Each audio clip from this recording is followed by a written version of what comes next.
اپنے مابین سلام کو عام کیا کرو، اسی لیے سلام میں سبقت جو کرتا ہے اسے اجر زیادہ ملتا ہے۔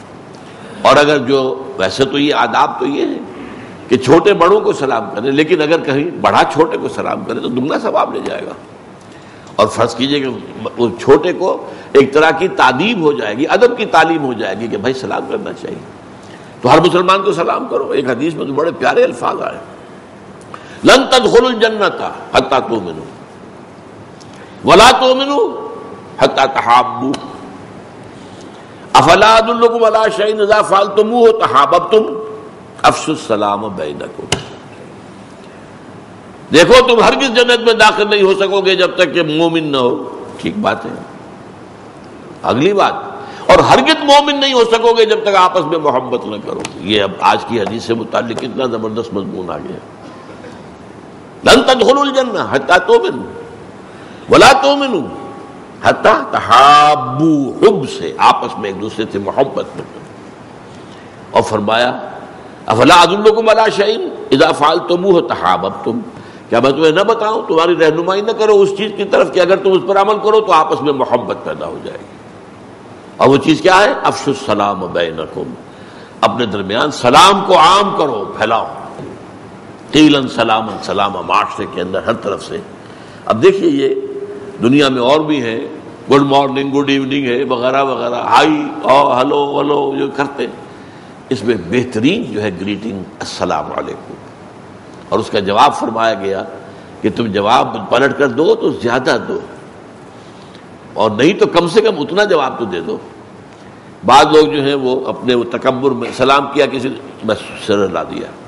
یہ نہیں، یہ تکبر کی علامت ہے۔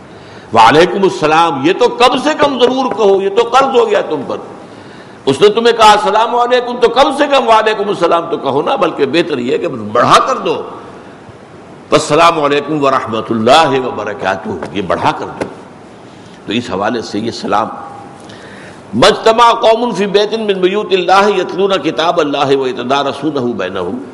الا نزلت علیہم السکینہ، ان پر سکون اطمینان کی کیفیت نازل ہوتی ہے۔ وغشیتہم الرحمہ، اور رحمت خداوندی انہیں ڈھانپ لیتی ہے، سایہ کرتی ہے۔ رحمت خداوند، میرا کلام پڑھ رہے ہیں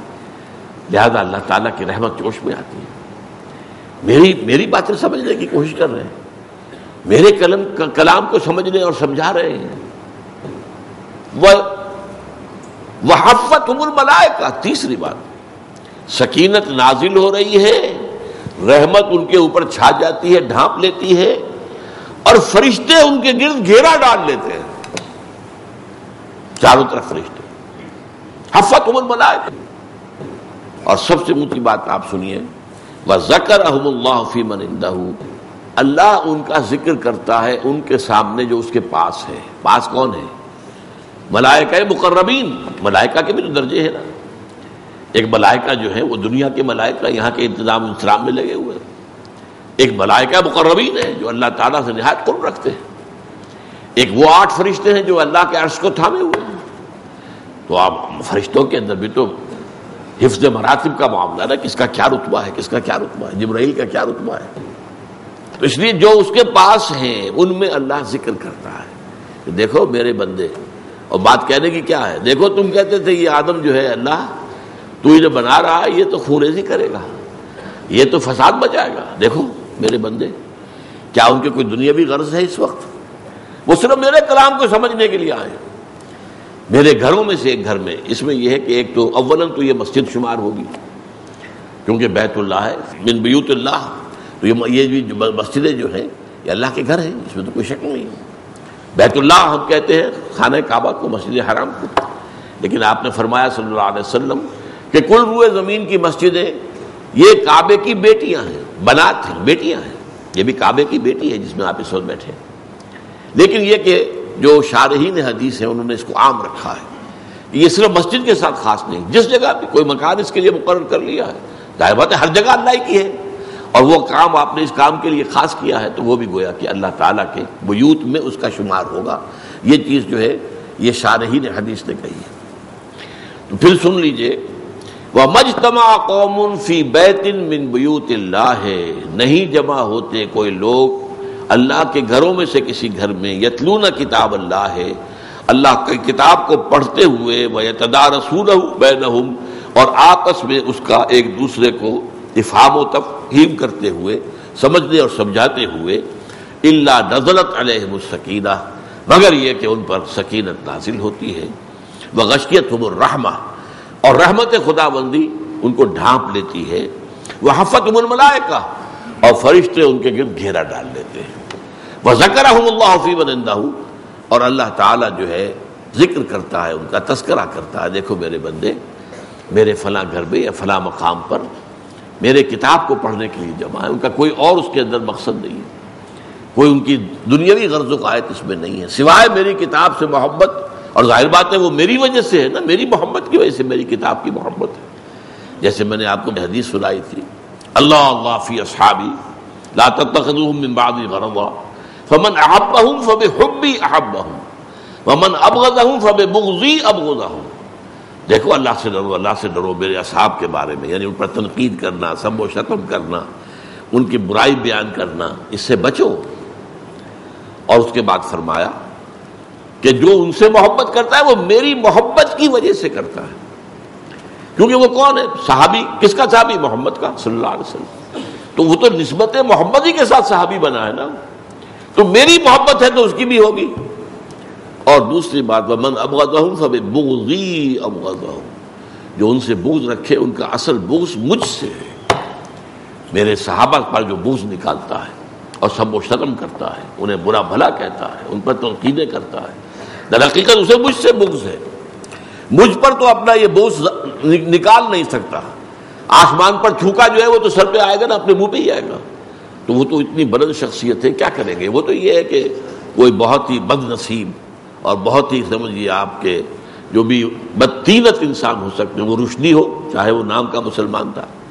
یا تسلیمہ ہے بنگلہ دیش کی، وہ بھی نام کی مسلمان ہے، باقی اس کے بعد جو بھی ڈنمارک میں ہو رہا ہے، کہیں اور ہو رہا ہے، وہ تو ظاہر دشمن ہے ہی، لیکن نام نہاد مسلمانوں میں بھی ایسے لوگ نکل آئے۔ لیکن یہ ہے کہ بہرحال عام طور پر جو ہے لوگ حضور کے اوپر حملہ نہیں کرتے، بلکہ حملہ آپ کے صحابہ پر کرتے ہیں،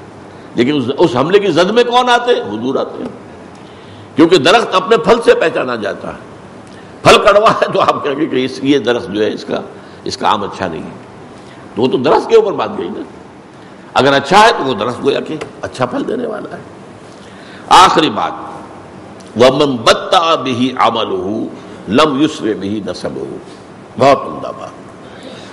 جس شخص کو پیچھے رکھ دیا اس کے عمل نے، اسے آگے نہیں کر سکے گا اس کا نسب، میں فلاں ابن فلاں ابن فلاں ہوں، میں تو فلاں کا جو ہے نسل سے ہوں، ہم تو نسل ابراہیمی سے ہیں، یہودیوں کو اسی پر تو فخر تھا، نحن ابناء اللہ واحباؤہ، ہم تو اللہ کے بیٹوں کی طرح ہیں اور بڑے ہی محبوب ہیں اس کے۔ ہمارے ہاں بھی اسی طرح کے معاملات ہوتے ہیں، ایک سید زادہ ہے وہ اپنے نسب پر فخر کر رہا ہے، میں تو سید زادہ ہوں، اپنی جگہ ہے، حسب نسب اپنی جگہ ہے، اسلام اس کی نفی نہیں کرتا، لیکن یہ ہے کہ اگر اس کا اپنا عمل جو ہے وہ پیچھے رہ گیا اور اس عمل نے اسے پیچھے چھوڑ دیا تو پھر یہ نسب کی وجہ سے آگے نہیں آ سکتا۔ قدر جو ہے وہ انسان کا اپنا عمل ہے، جو تم کماتے ہو اسی سے تمہارا مقام معین ہوگا، نسب کی بنیاد پر نہیں۔ جیسے آپ کہتے ہیں فارسی میں بڑی عمدہ کہاوت ہے، پدرم سلطان بود، پدرم سلطان بود، میرا باپ تو بادشاہ تھا۔ اب وہ کوئی کہتا ہے تراچے، بھائی تم بتاؤ تم کیا ہو؟ تراچے، اب پدرم سلطان بود تو تھا، لیکن یہ کہ تم کیا ہو یہ بتاؤ۔ اس اعتبار سے جس شخص کا عمل اسے پیچھے چھڑوا دے، وہ رہ گیا پیچھے، لیگنگ بیہائنڈ جسے آپ کہتے ہیں، تو اس کا نسب جو ہے اس سے آگے نہیں لا سکتا۔ اللہ تعالی ہمیں قرآن اور حدیث کی ان تعلیمات پر عمل کرنے کی توفیق عطا فرمائے، اور اپنے معاشرے میں باہمی اسی طرح کا جو ہے باہمی محبت اور مودت، اور ایک دوسرے کے ساتھ رحماء بینہم، محمد رسول اللہ والذین معہ اشداء علی الکفار رحماء بینہم، آپس میں ایک دوسرے کے ساتھ رحم کا اور اچھے جذبات کا، ہمدردی کا، تعاون کا اللہ تعالی ہمیں توفیق عطا فرمائے۔ فصلی اللہ تعالی علی خیر خلقہ محمد وبارک وسلم تسلیما کثیرا کثیرا۔